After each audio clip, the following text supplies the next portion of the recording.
Assalamualaikum warahmatullahi wabarakatuh. Kami dari kelompok 1 akan mempresentasikan hasil kerja kelompok kami terkait dengan materi ancaman terhadap dasar dan ideologi Pancasila yang diampu oleh dosen Bu Sahibah Yuliani. Bisa di next. Oke, anggota kelompok kami terdiri dari saya pribadi, Ardian Rian Muhammad Ridho, dengan NIM 17124240059.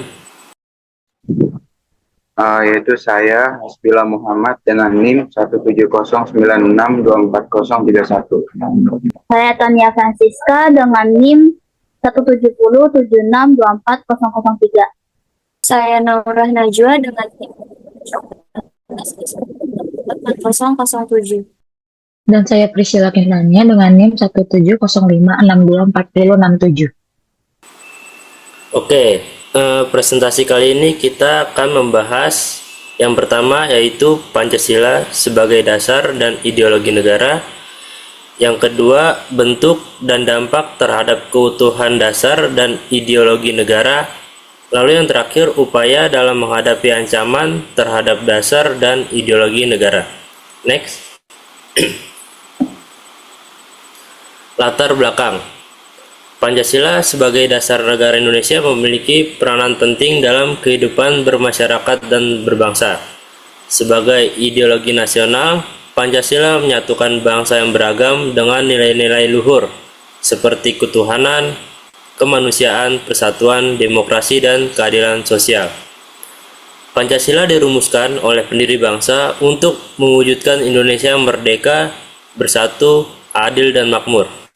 Serta Pancasila menjaga kelangsungan Negara Kesatuan Republik Indonesia. Namun, kini Pancasila menghadapi ancaman, baik dari dalam maupun luar negeri, seperti usaha mengganti ideologi atau kesalahpahaman terhadap nilai-nilainya. Untuk menghadapi ancaman tersebut, dibutuhkan langkah-langkah terencana agar Pancasila tetap relevan dan menjadi pedoman yang tepat bagi seluruh masyarakat Indonesia. Next. Oke, selanjutnya akan dilanjutkan oleh rekan saya. Oke, baik. Selanjutnya ada Pancasila sebagai dasar dan ideologi negara. Pancasila sebagai dasar negara memiliki arti bahwa Pancasila sebagai dasar mengatur penyelenggaraan pemerintahan negara. Pancasila sebagai kedudukan dasar negara merupakan fundamental yang mendasar sehingga hal ini sifatnya tetap atau tidak dapat diubah. Pancasila sebagai dasar negara juga memiliki makna sebagai pandangan hidup atau pedoman masyarakat dalam bermasyarakat, berbangsa, dan bernegara. Pancasila sebagai ideologi bangsa adalah dasar yang mengatur kehidupan berbangsa dan bernegara di Indonesia. Dengan 5 sila yang mencakup nilai ketuhanan, kemanusiaan, kesatuan, demokrasi, dan keadilan sosial, Pancasila mempersatukan bangsa yang majemuk dan menjadi pedoman untuk mencapai keadilan, kedamaian, dan kesejahteraan serta menjaga keutuhan NKRI. Selanjutnya boleh dilanjut. Dasar dan ideologi Pancasila. Yang pertama ada kesenjangan sosial dan ekonomi. Kesenjangan sosial dan ekonomi seperti perbedaan besar antara si kaya dan si miskin, kesehatan dan pekerjaan membuat prinsip keadilan sosial dalam Pancasila ini nggak tercapai. Akibatnya banyak yang merasa terpinggirkan dan ini bisa merusak.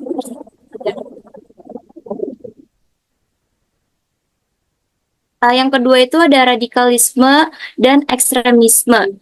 Kelompok radikal ini sering banget ngebawa masyarakat.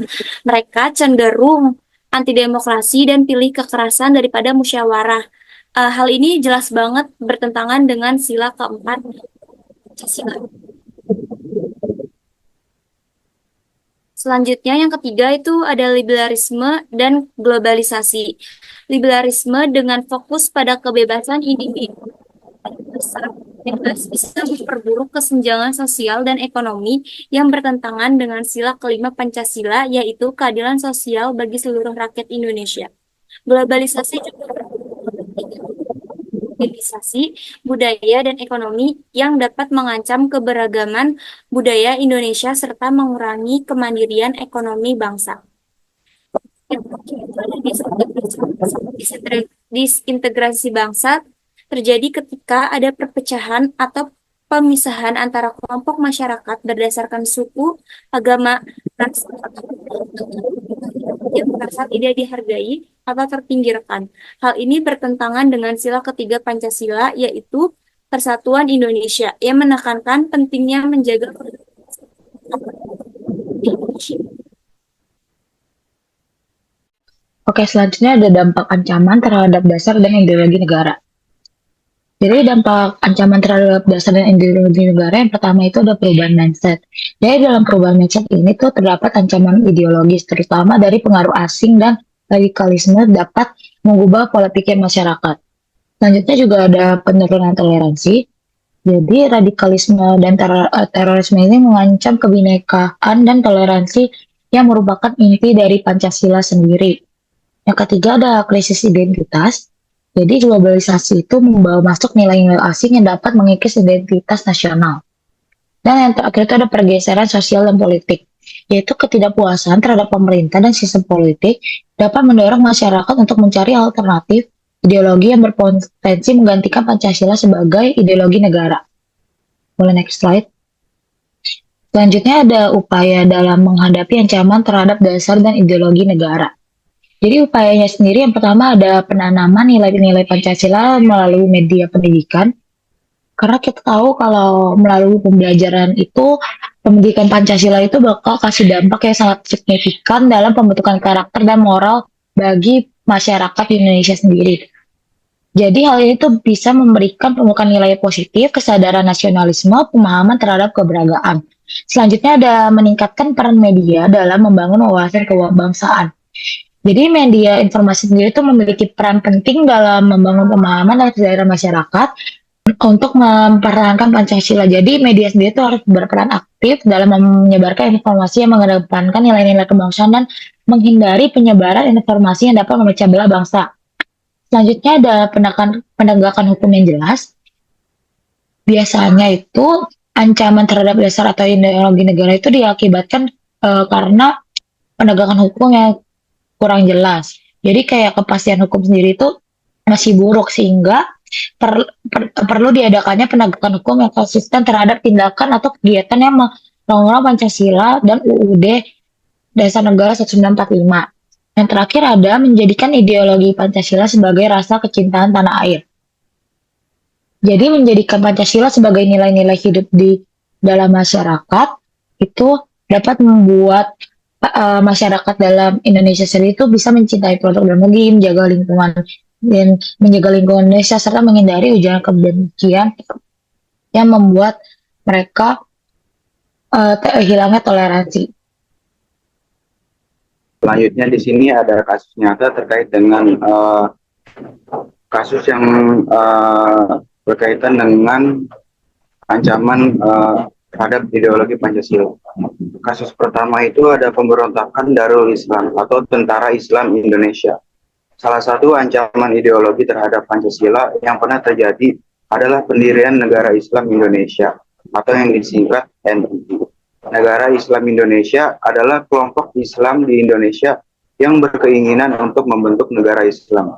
Orang yang menjadi pelopor pendirian Negara Islam Indonesia adalah SM Kartosuwiryo. Latar belakang yang membuat Kartosuwiryo ingin mendirikan Negara Islam Indonesia adalah rasa kecewa terhadap pemerintah Indonesia, terutama setelah perjanjian Penfield yang ditandatangani pada 17 Januari 1948. Lalu, boleh di next.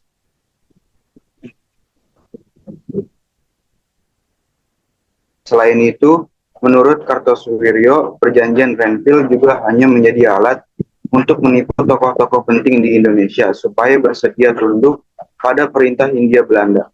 Berawal dari kejadian ini, Kartosuwiryo kemudian mengumumkan terbentuknya Negara Islam Indonesia pada 7 Agustus tahun 1949. Rupanya, aksi yang dilakukan Kartosuwiryo juga diikuti oleh beberapa daerah lain, seperti Jawa Barat, Sulawesi Selatan, Aceh, Jawa Tengah, dan Kalimantan Selatan. Lalu tanggapan dari kelompok kami adalah pemberontakan ini eh, merupakan tindakan yang ingin mengganti Pancasila sebagai dasar negara dengan syariat Islam.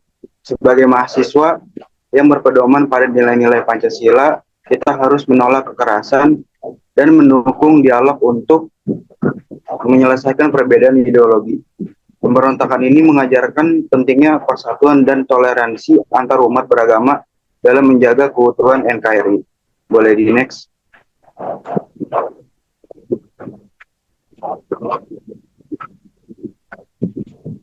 Lalu kasus kedua itu ada pemberontakan Partai Komunis Indonesia. Pemberontakan Partai Komunis Indonesia di Madiun pada tanggal 18 September tahun 1948 dan pemberontakan yang dipimpin oleh DN Aidit pada tanggal 30 September 1965. Pemberontakan ini bertujuan untuk mengubah ideologi Pancasila menjadi ideologi komunis. Lalu tanggapan dari kelompok kami adalah kasus pemberontakan PKI di Madiun pada tahun 1948 dan tahun 1965 merupakan tantangan serius bagi ideologi Pancasila. Sebagai mahasiswa yang berpegang teguh pada nilai-nilai Pancasila, kita harus memahami bahwa kedua peristiwa ini menunjukkan ancaman terhadap persatuan dan kesatuan bangsa. Pentingnya Pancasila sebagai ideologi negara harus diperkuat untuk mencegah kebangkitan ideologi komunis yang anti agama dan anti Pancasila. Mengedukasi generasi muda tentang sejarah dan nilai-nilai Pancasila sangat penting untuk menjaga identitas dan kesatuan bangsa. Kita perlu berkomitmen untuk mengamalkan dan menyebarkan nilai-nilai Pancasila dalam kehidupan sehari-hari. Selanjutnya dilanjutkan oleh teman saya. Oke, yang terakhir untuk simpulan, kelompok kami menyimpulkan bahwa ancaman terhadap dasar dan ideologi Pancasila berasal dari banyak faktor seperti radikalisme, ekstremisme, liberalisme, globalisasi, dan disintegrasi. Semua ini dapat merusak nilai-nilai utama Pancasila, seperti persatuan, keadilan sosial, kemanusiaan, dan demokrasi. Oleh karena itu, penting untuk menjaga dan memperkuat nilai-nilai Pancasila agar dapat mewujudkan kehidupan yang harmonis, adil, dan sejahtera bagi seluruh rakyat Indonesia. Nah, cara untuk menjaga dan memperkuat nilai-nilai Pancasila bisa dilakukan dengan melalui pendekatan budaya seperti mencintai produk dalam negeri, lalu bisa juga dengan pendidikan di semua kalangan atau di semua level terkait Pancasila, dan yang terakhir bisa dilakukan penegakan hukum yang adil terhadap segala sesuatu hal yang menyimpang dengan nilai-nilai Pancasila. Oke, sekian saja presentasi dari kelompok kami. Mungkin dari teman-teman semua ada pertanyaan, bisa langsung melalui kolom komentar yang ada di YouTube atau bisa langsung menghubungi kami. Kurang lebihnya mohon maaf. Billahi taufik wal hidayah. Wassalamualaikum warahmatullahi wabarakatuh.